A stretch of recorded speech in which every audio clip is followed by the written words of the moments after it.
Hello everyone, welcome back to Webtech Tutorial. In today's video, I'm going to show you how to turn off profile visibility on Robinhood.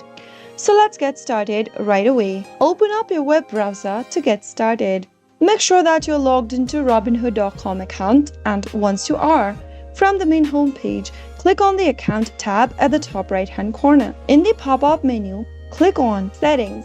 Now, under Privacy, you'll be able to see a profile visibility option. Simply click on it and then make sure that you've selected No One from the options. If you choose anyone on Robinhood option, anyone with a spending account can find you. They can search by your name and username, phone number, or email. If you choose No from the options, no one will be find you via your name, username, phone number, or email. So that is how you can easily turn off profile visibility on Robinhood. If you found the video to be helpful, go ahead and give us a thumbs up. Don't forget to subscribe to our channel by hitting the subscribe button. Also press the bell icon so that you'll never miss another upcoming upload from us. I'll see you again in the next episode.